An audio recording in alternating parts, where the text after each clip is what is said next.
ओम नमो भगवते वासुदेवाय नमः। प्रिय भक्तजनों, आज हम सुनने जा रहे हैं परिवर्तनी एकादशी की व्रत कथा, जो पुण्य, स्वर्ग और मोक्ष प्रदान करने वाली है तथा सभी पापों को नाश करने वाली है। तो आइए इस पावन कथा का श्रवण करते हैं।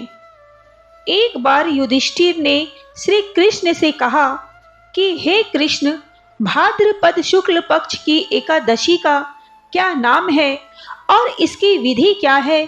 कृपा करके आप मुझे विस्तार से बताइए। तब भगवान श्री कृष्ण कहने लगे कि हे राजन, यह पुण्यदायी, स्वर्गदायिनी, मोक्षप्रद तथा सब पापों को नाश करने वाली उत्तम वामन एकादशी है। अब मैं तुम्हें इसका महत्व सुनाता हूँ, तुम इसे ध्यान पूर्वक सुनना, अथवा इसे आधा अधूरा छोड़कर मत उठना। और यही बात मैं आप सभी से कहना चाहूंगी कि जब इस कथा का श्रवण करूं तो आप इसे बीच में आधा अधूरा ना छोड़ें। श्री कृष्ण कहते हैं कि परिवर्तनी एकादशी को जयंती एकादशी भी कहते हैं। इसका यज्ञ करने से वाजपेय यज्ञ का फल मिलता है। पापियों के सभी पाप को नाश करने के लिए इससे बढ़कर कोई दूसरा उपाय नहीं है। जो व्यक्ति इस एकादशी के दिन मेरे वामन रूप की पूजा करता है, वह व्यक्ति तीनों लोकों द्वारा पूजनीय बन जाता है। इसीलिए जो मोक्ष की इच्छा रखते हैं, उन्हें यह व्रत अवश्य ही करना चाहिए। जो कमल नयन भगवान का कमल से पूजन करते हैं, वे निश्चय ही भगवान के समीप जाते हैं। श्री कृष्ण कहते हैं कि भाद्रपद शुक्ल एकादशी का व्रत और पूजन करने वाला व्यक्ति ब्रह्मा विष्णु सहित तीनों लोकों की पूजा करता है। अतः हरिवासर अर्थात एकादशी का व्रत उसे अवश्य ही करना चाहिए। इस एक दिन में भगवान करवट लेते हैं, इसीलिए इसका नाम परिवर्तनी एकादशी पड़ा है। श्री कृष्ण के वचन सुनकर युधिष्ठिर बोले, हे कृष्ण, मुझे तो संदेह हो रहा है कि आप किस प्रकार सोते होंगे और किस प्रकार करवट लेते होंगे। आपने किस प्रकार राजा बलि को बांधा और वामन रूप रखकर कैसी कैसी लीलाएं की होंगी। चतुर्मास व्रत की विधि क्या है? शयन करते समय मनुष्य का कर्तव्य क्या है? हे कृष्ण, कृपा करके मुझे ये सारी बातें विस्तार से बताइए। तब श्री कृष्ण ने कहा, हे राजन, अब तुम सब पापों का नाश करने वाली कथा ध्यान पूर्वक सुनो। त्रेता युग में बलि नामक एक महान दैत्य रहता था और वो मेरा परम भक्त था। वह विधिवत वेद सूतों से मेरी पूजा करता और ब्राह्मणों का पूजन तथा यज्ञ भी करता था। परंतु इंद्र से द्वेष के कारण उसने इंद्रलोक और सभी देवताओं को जीत लिया। सभी देवता चिंतित होकर मेरे पास आए। बृहस्पति देव सहित इंद्रादि देवताओं ने वेद मंत्रों से मेरी स्तुति की। तब मैंने वामन रूप धारण कर पंचम अवतार लिया और राजा बलि को पराजित किया।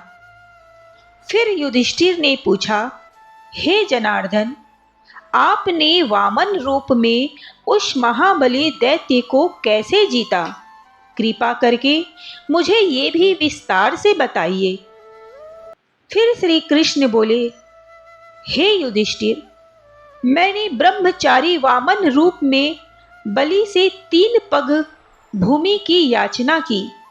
मैंने कहा, ये 3 पग भूमि मेरे लिए 3 लोकों के समान है। राजा बलि ने इसे तुच्छ समझकर मुझे भूमि दान देने का संकल्प लिया। तब मैंने त्रिविक्रम रूप धारण किया। मेरे एक पग से पृथ्वी और दूसरे पग से स्वर्गलोक और शेष लोक भी मेरे स्वरूप में समा गए।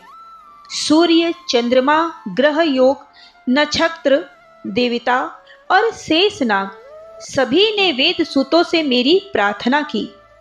फिर मैंने बलि से कहा कि हे राजन, अब तीसरा पग मैं कहाँ रखूं? तब बलि ने अपना सिर झुका दिया और मैंने अपना चरण उसके मस्तक पर रख दिया। इस प्रकार मेरा वह भक्त पाताल लोक को चला गया। परंतु उसकी विनम्रता देखकर मैंने कहा कि हे बलि, मैं सदैव तुम्हारे समीप रहूंगा। भाद्रपद शुक्ल एकादशी के दिन बलि के आश्रम में मेरी मूर्ति स्थापित हुई। इसी प्रकार दूसरी मूर्ति क्षीर सागर में शेषनाग पर स्थापित है। श्री कृष्ण कहते हैं कि इस एकादशी को भगवान शयन करते हुए करवट लेते हैं। इसीलिए इस दिन भगवान विष्णु का पूजन विशेष फलदायी है। तांबा, चांदी, चावल और दही का दान अवश्य करना चाहिए। रात्रि में जागरण का विशेष महत्व होता है। जो व्यक्ति विधि पूर्वक इस एकादशी का व्रत करता है, वह सभी पापों से मुक्त होकर स्वर्ग में जाकर चंद्रमा के समान प्रकाशित होता है। उसका यश अमर हो जाता है। श्री कृष्ण कहते हैं, जो भक्त इस पावन कथा को पढ़ते हैं अथवा सुनते भी हैं, उन्हें 1000 अश्वमेघ यज्ञ का फल प्राप्त होता है।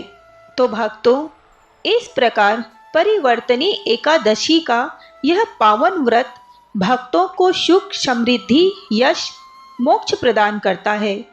और जो भक्त इसे पूरी श्रद्धा और भक्ति से करता है, उसके जीवन के सारे पाप नष्ट हो जाते हैं।